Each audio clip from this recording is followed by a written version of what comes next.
네, 오늘 두 번째 시간입니다.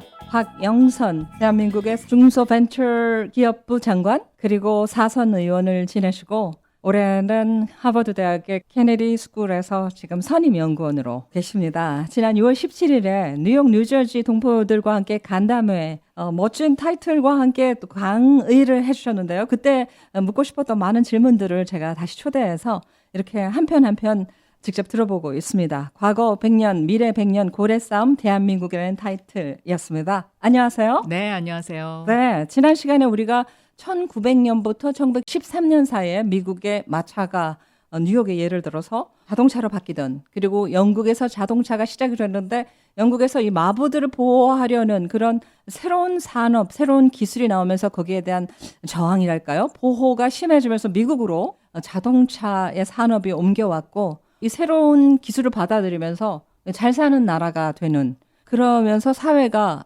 사람들의 그런 정신세계에 대한 또 좀 약간 소홀해질 수가 있으니까 포드 자신이 헨리 서러를 굉장히 특별하게 생각을 해서 우리의 자연주의 사상을 비롯해서 인간에 대한 가장 본질적인 것을 또 돌보는 그런 미국의 상당히 성숙한 그때 당시에 그런 포드 네, 그런 모습이 있었다는 말씀을 해주셨습니다. 자, 미국이 돈을 많이 벌었습니다. 1930년에 들어서면서 30년대에 변화가 있죠. 이렇게 뭔가 확 초고속 성장을 하면 거기에 따르는 상상. 네. 이제 거기에 따른 어떤 역효과가 나오는데요. 미국이 이제 자동차 산업으로 어마어마한 돈을 축적을 했고 또 그것으로 많은 사람들의 삶이 바뀌지 않았습니까? 네. 그런데 이제 미국은 그렇게 성장하고 있었는데 그때 네. 유럽은 1차 세계대전을 겪게 됩니다. 네. 그런데 1차 세계대전에서는 미국이 방관자 역할을 했죠. 네. 그러니까 이제 영국이라든가 프랑스 같은 나라들이 미국에다가 금을 팔면서 네. 그 금을 미국이 사들이고, 그리고 영국과 프랑스는 이제 재정이 점점 어려워지는 그런 네. 시기로 이제 접어들기 시작을 합니다. 네. 그러면서 이제 미국도 급성장을 하다 보니까 거기에 따른 역효과로 이제 1930년대에 경제 대공황을 네. 맞이하죠. 네. 이 당시에 실업률이 거의 26%까지 치솟았으니까요. 네. 정말로 그 당시에 주변에 4명 중에 1명이 실업자였다. 네. 이렇게 생각하시면 될 것 같습니다. 네. 그런데 이제 이 1930년대의 이 경제 공황에서 미국이 잘한 게 크게 두 가지가 있는 것 같습니다. 네. 하나는 그 너무도 유명한 뉴딜 정책. 네. 그러니까 사회 간접 자본으로 어떤 그 사회의 인프라스트럭처를 만들면서 미국의 뼈대를 만드는 그런 어떤 사업을 시작한 것이고요. 네. 또 하나가 바로 이제 아메리칸 드림입니다. 아메리칸 드림. 우리 이민자들이 가슴에 담고 선망하다가 맞습니다. 드디어 와서 그냥 한마디로 기회의 나라 이렇게만 부르잖아요. 그렇습니다. 네. 이제 우리가 그것을 이제 기회의 나라 그냥 네. 그렇게 저도 알고 있었는데 네. 제가 이제 그 하버드 케네디 스쿨에서 뭐 이런저런 문헌을 뒤지다 보니까 네. 이 아메리칸 드림을 처음에 이제 그 이야기했던 사람이 제임스 아담스라는 역사학자이면서 또 작가이기도 한 그런 네. 분이더라고요. 이 사람이 이제 그 1929년도부터 33년까지 네. 미국의 실업률이 25%에 육박하고 실질 GDP가 26%까지 줄어드는, 어떻게 보면 역사상 가장 급격한 경제 위축 시기에 네. 이런 이야기를 그 서사시로 써서 미국 네. 사람들을 감동시켰습니다. 모든 사람의 삶이 더 풍요롭고 충만하여 각자의 능력이나 성취에 따라서 기회가 주어지는 땅에 대한 꿈이다. 와, 능력과 성취에 따라. 네. 근데 그 부분만 있는 게 아니었더라고요. 그렇습니다. 네.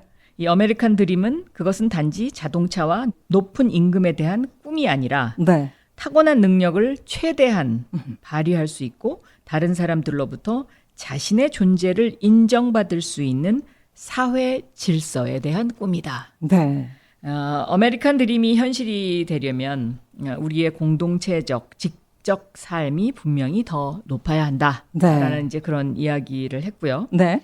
꿈을 이루려면 더 큰 것을 얻는 것이 아니라 더 나은 것을 우리가 만들기 위해서 우리 모두가 노력해야 한다라는 어떤 그 미국인들에 대한 정신적 철학을 네. 만들었는데요. 네. 이것이 아마 굉장히 커다란 울림이 있었던 것 같습니다. 사회적으로. 네. 그렇기 때문에 이 아메리칸 드림이 오랫동안 공정한 결과에 중점을 두고 법치 아래서 보호되는 네. 기회와 국격의 네. 어떤 그런 대변자 역할을 그동안 해왔다. 저는 네. 이렇게 보고 있습니다. 그러니까 더 큰 것을 향해서 가는 것 아니라 우리가 더 나은 그렇습니다. 네, 그러니까 서로의 능력과 노력에 의해서 인정받을 수 있는 사회를 만들 때 우리의 그 지적인 것에 대한 또 간절함이 여기 있어서 법치 아래 보호되는 그런 기회, 국격이란 말이 나오고요. 네. 우리의 이상을 갖고 또 공정하다는 표현도 나오는 이 아메리칸 드림이 우리 이민자들은 일단 여기 와서 살아야 하니까 네, 네, 매일 네. 아침에 눈 뜨면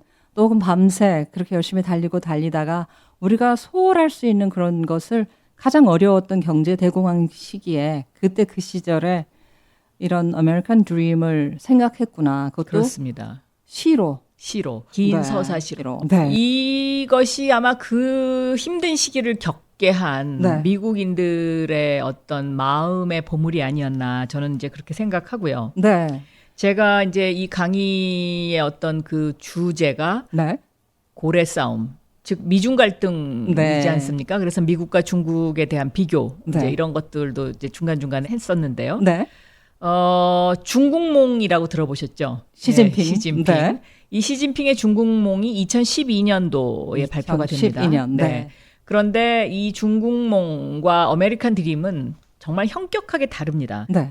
이 아메리칸 드림은 역사학자이고 작가가 그 어떤 정말 순수한 열정 속에서 만들어진 것이라면 네. 이 중국몽은 야심찬 새 지도자의 국가적 목적에 대한 정치적 네. 전술로 정치적 전술로 네. 이제 1대1로라는 그 말이 나오고 이 네. 1대1로에 약 30조 달러 규모의 그 투자를 해서 140여 개국의 중국이 투자해서 중국의 힘을 키우겠다. 아하. 이제 이것이 중국몽입니다. 네. 우리나라도 박정희 대통령 시절에 네. 국민교육 헌장이라는 거 기억하시죠? 네. 우리는 저마다의 타고난 소질을 그래서 네. 제가 줄줄줄 외웠던 네. 저도 외웠습니다. 네.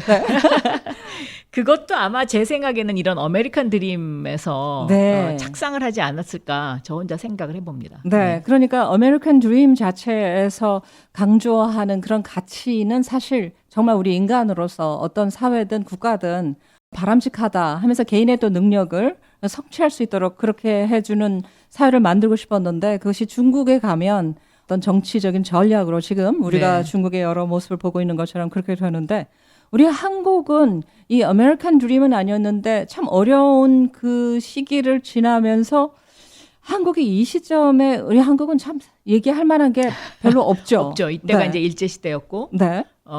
정말 독립운동으로 너무나들 힘들어했을 때고 또 네. 피폐했던 시절이었기 때문에 네. 사실 이 시절은 기억하고 싶지 않은 네. 그리고 한국이 전 세계 지구에 있는 국가들 가운데에서 네. 그 존재감을 전혀 드러내지 못했던 그런 네. 시절이죠. 네. 그런데 이제 미국이 이렇게 1930년대 경제 공황을 사회 간접 자본 투자, 뉴딜 정책과 아메리칸 드림으로 이겨내면서 1944년에 네. 굉장히 중요한 협정을 체결하게 됩니다. 보스턴에서 한 2시간 정도 네. 북쪽으로 뉴햄프셔 쪽으로 올라가면요. 브레튼 우드라는 곳이 나오는데 네. 그 브레튼 우드 협정을 체결을 하게 되죠. 네.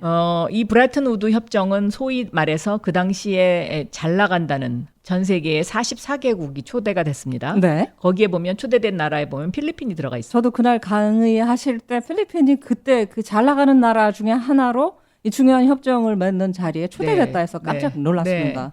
그런데 여기서 이제 크게 두 가지가 결정이 되는데요. 네. 하나는 IMF, 네. 그러니까 세계의 통화를 조절할 수 있는 기능을 가진 IMF의 탄생이 여기서 만들어지는 것이고요. 네. 또 하나가 이제 그 근본위제의 채택입니다. 그런데 근본위제. 네. 근본위제를 어떻게 채택하느냐? 1온스당 35달러로 달러로만 거래할 수 있도록. 근본이죠. 네, 이게 채택이 되는데요. 이거를 영국의 케인즈 그 수정자본주의로 유명한 케인즈 학자가 굉장히 네. 반대했었습니다. 네. 그런데 이것을 밀어붙인 사람은 그 당시에 미국의 재무부 차관을 했던 화이트라는 사람이고요. 네. 그 결국은 영국이 전쟁으로 인해서 몸이 쇠약해지고 네. 쇠퇴한 나라였기 때문에 미국의 의견이 받아들여져서 이 근본이제가 채택이 되는데 네. 그럼 이 1온스에 35달러 이것이 무슨 의미냐? 네. 아까 제가 설명드렸습니다마는 1, 2차 세계대전을 치르면서 유럽의 각국 나라들이 금을 미국에다 다 팔았습니다. 돈을 만들기 네. 위해서. 그래서 전 세계 금 보유량의 약 70%를 그 당시에 미국이 가지고 있었어요. 네. 그러니까 헐값에 산 그 금값이 갑자기 1온스에 35달러라는 고정환율이 돼버리니까 네. 미국은 그 당시에 골드러시로 해서 금도 많이 생산되는 생산 국가였지만 네. 부자가 된 거죠. 와, 역시 네. 그날 강의를 들으면서 1944년에 이 브레튼 우드 협정은 우리가 미국의 역사를 조금 안다 해도 그렇게 경제에 대한 어떤 축이 되는 사건을 중심으로 펼치지 않으면 소홀하게 대할 수 있는 그런 사건이다 이런 깨달음이 왔습니다. 네. 그때 그러니까 결국은 미국이 돈이 없어진 영국이라든가 이런 나라들에서 싼값에 사들인 금이 결국은 이 협정에서 미국이 힘이 있었네요. 힘이 있으니까 밀어붙이기도 그렇죠. 했겠죠. 네. 왜냐하면 그 당시에 영국이 미국한테 돈을 꿨으니까요. 아. 그리고 빌린 그 돈을 최근까지 다 갚았습니다.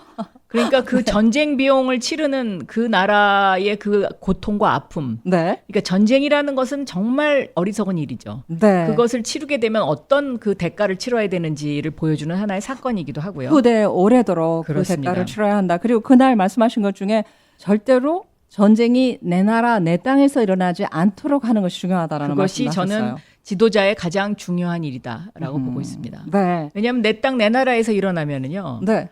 그 나라 국민만 힘들고 결국은 그 나라가 쇠퇴해 줄 수밖에 없죠. 네. 네. 그래서 달러가 금을 사고 파는 데 있어서 35달러, 금 1온스당 이렇게 되면서 미국이 그동안 보유하고 있던 금값이 이 가격으로 다 미국이 이제 부자가 된 거죠. 그러면서 그렇습니다. 네. 그때 경제 위기를 극복할 수 있는 계기가 맞습니다. 섰다. 네. 1944년 브레튼 우드 협정까지 들었습니다. 그 다음으로 이제 우리 대한민국이 조금씩 들어오는 그런 네. 시기적인 그때 변화가 있겠습니다. 오늘 박영선 전 장관 중소벤처기업부 장관을 지내셨고요. 그리고 4선 국회의원을 지내시고 지금은 하버드 대학의 케네디 스쿨의 선임연구원으로 계십니다. 다음 시간을 또 기다리겠습니다. 감사합니다. 감사합니다. 네. 네.